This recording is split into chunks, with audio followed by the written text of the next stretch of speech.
Hey buyers, I bet you're pretty nervous about the home inspection. The good news is it's only 3 steps and we're going to talk about them right now.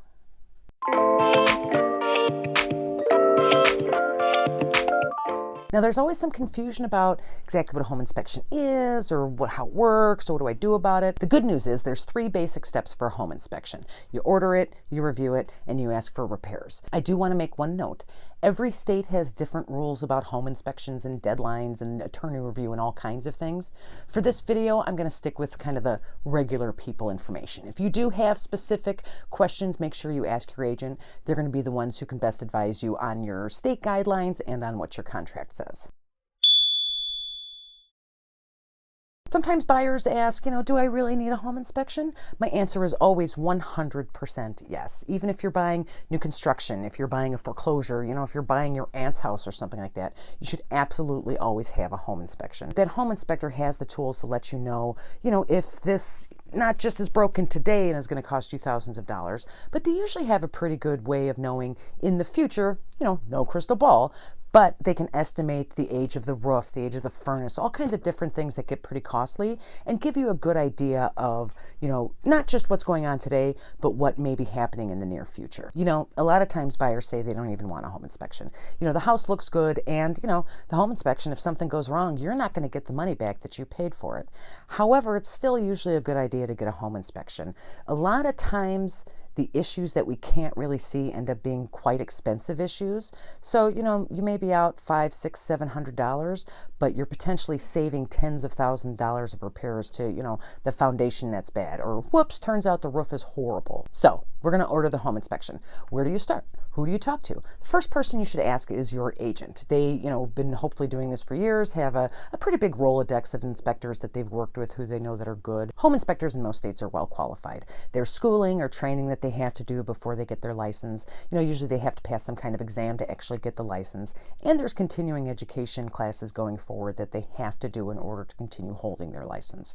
So if you have a licensed home inspector, you probably have a good inspector that can tell you what's going on with that house. The home inspection goes pretty much the way you think it does. They will crawl into the attic, look at the joists, look at the insulation. They have a little heat temperature gun that they can see if there's cold air rushing in. They absolutely do everything they can to look at what's accessible. They're going to crawl up on the steep roof in a ladder, weather permitting. They're going to check around the chimney flashing and the roof to make sure that there's no leaks going on there.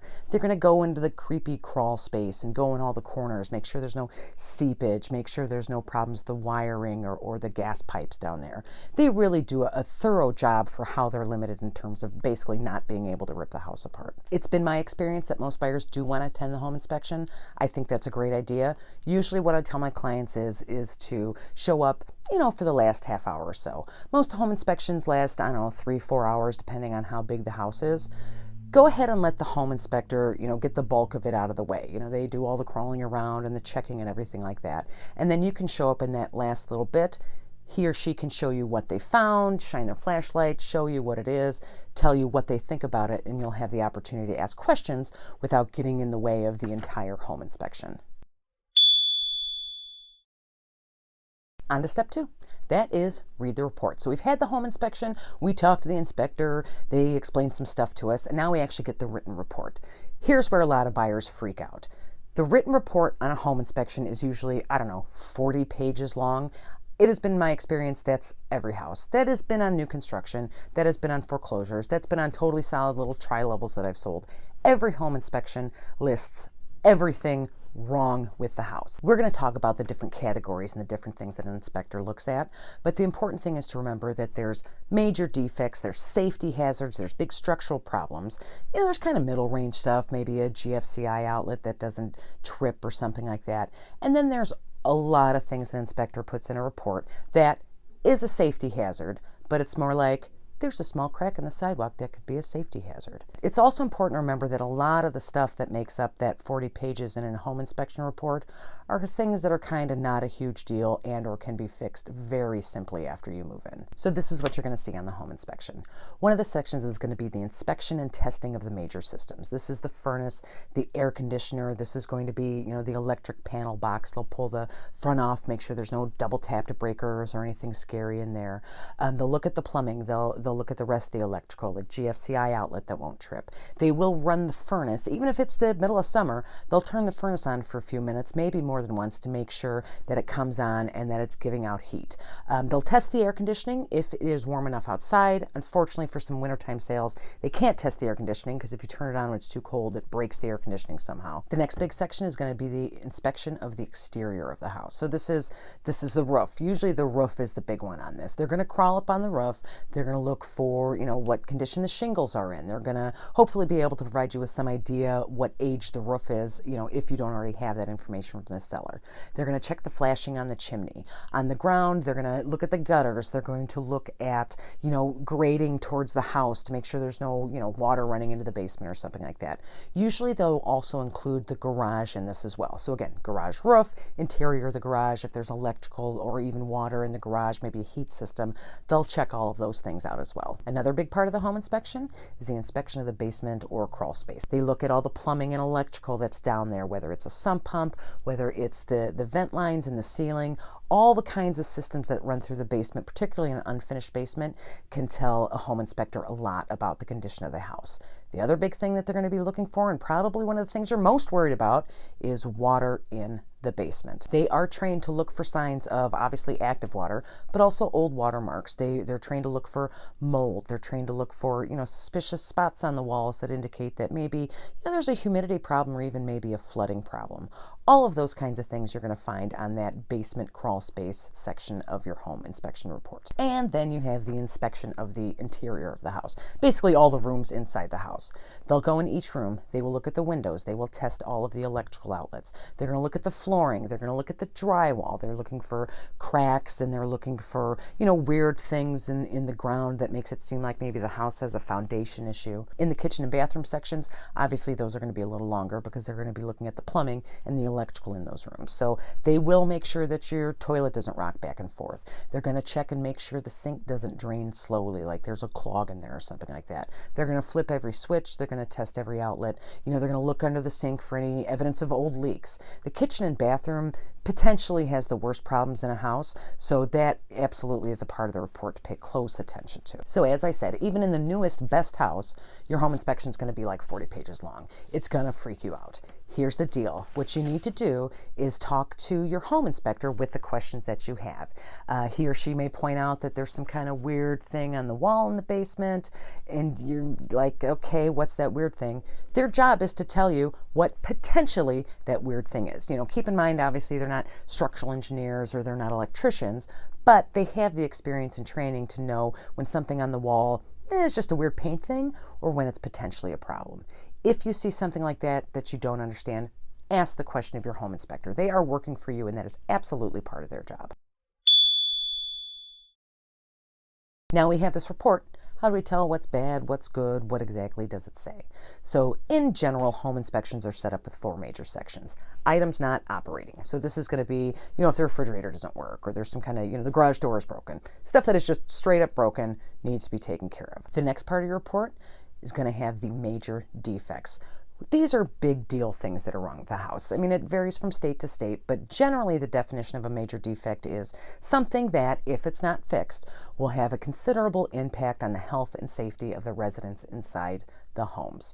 This is big deal stuff. This is a roof with a leak in it. This is some kind of electrical problem that could be dangerous to the residents inside. Major defect kind of stuff is what you want to talk to your agent about for sure and see about having repaired before you close. Another section is usually safety hazards. Again, not necessarily something that is broken or something that's majorly wrong, but certain things can be safety defects as flagged by a home inspector. Some of them are kind of a big deal. Maybe the sleeve inside the chimney has cracks in it and you're going to get carbon monoxide in your house. Sometimes, like I said, it's a crack in the sidewalk that technically could trip somebody. I don't know if that's exactly the end of the world. Pay attention to what's in the safety defects section, but, read it with an open mind. I mean, a lot of things, electrical problems are pretty bad for safety. Crack in the sidewalk, maybe not so much. So again, review that, ask the inspector any questions you have, and then talk to your agent about it. And then you have the other items. This is basically everything else that is wrong with the house. And again, this could be suggestions for the future. This could be like, hey, keep an eye on this because it's kind of weird. It will have all of the things in the report that don't fall under one of those major sections: broken, unsafe or major defect. A lot of times you'll see things in there like, something's not up to code. Doesn't mean it's necessarily dangerous, but the house was built in 1960. Current code says it needs to be 48 inches from the ground. An inspector will flag things like that just to make sure that you are aware that it's not up to code. And if you need to make a decision or a change in the future, you have the information to do so. A lot of times home inspectors pile a lot of stuff into this category because they really don't fit anywhere else. Don't let this section freak you out. It's going to make the house look like just a horrible pile of bricks that's going to fall apart any minute. It's generally not the case. A lot of the items on there, like a drywall crack, can be fixed with, $20 and a free weekend. So when you look through this section, make sure you're paying attention to what is important and what is kind of, it's a used house. That's how it is. You have the home inspection, you've looked at all the major defects, you looked at all the other items, you're done freaking out, you're like, okay, we can kind of handle this. I want to see what the seller can do for me. So as I said, there's usually 3 options. Ask the seller to fix it, ask the seller to make a deal on lowering the price, or walk away entirely. If you want to have the sellers make the repairs, that's absolutely something that you can ask for them to do. Just absolutely, pro tip, make sure that your agent includes on your inspection response that all repairs must be made by a licensed professional with all those receipts or warranties or anything that goes along with it passed along to you as the buyer. I'm sure the sellers are very nice people, but you don't necessarily want them tinkering around with your GFCI outlet, or you don't want their Uncle Bill to come in and patch that roof up because he used to do it 20 years ago and damn is he great. Because maybe it turns out Uncle Bill's an alcoholic or something like that. Clearly somebody you don't want working on your house. So make sure when you do in your inspection response and ask for repairs that they are to be completed by a licensed professional. In most cases, the seller is required to have repairs done by closing, usually a few days before closing when you do what we call your final walkthrough. The last time you visit the house, make sure all the repairs are made, make sure there's no new problems before you close. One thing you may want to be aware of, if you have a loan like an FHA loan or a VA loan that has a safety and structural checklist, those repairs that violate that checklist will have to be made prior to appraisal, or the appraiser is going to mark them on the checklist and then it's going to delay you getting your loan. So if you do have a FHA or VA loan, make sure you talk to your agent about the lender requirements to make sure those repairs are done before the appraisal is done. So the second choice is to have the seller knock money off the price of the house. This seems like a great idea for buyers, but I can tell you that this is probably one of the most tricky ways to solve an inspection issue. This issue can get tricky because of 2 reasons. The first one is that a lot of times a seller who's, lived in a home for 30 years, who hasn't done major updating or have some experience in the industry, may scoff at your estimates of what these repairs are going to cost. So let's say that, you need a new furnace because it's broken. They may think, the last time I got a furnace was 30 years ago. It was like $900. You're insane if you want me to give you $12,000 for a new furnace. The way you combat this is by going out and getting a written estimate from a plumber, from the electrician, from the furnace guy, whoever it is that's supposed to be making these repairs.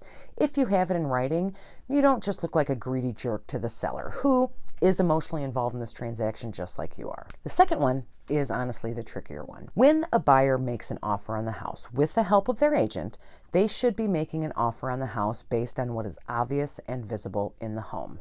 So if you get a home inspection and you ask for a credit for something that should have been obvious and visible when you first visited the home, it kind of makes the seller feel a little ripped off. Using the furnace example, let's say that you go and look at a house and it was built, 30 years ago, and the original furnace is still there. You or your agent should be able to tell that the furnace is old. You won't know that it's 30 years old necessarily, but you will know that it is old because it will be covered with dust. Maybe it's by a manufacturer that doesn't make furnaces anymore. You can tell when a furnace is that old. So you put the offer in based on, I'm willing to pay $300,000 for this house, not taking into consideration that that furnace needs to be replaced. So the seller gets the offer, thinking that you have paid attention to the fact that the furnace is going to have to be replaced in the next couple of years.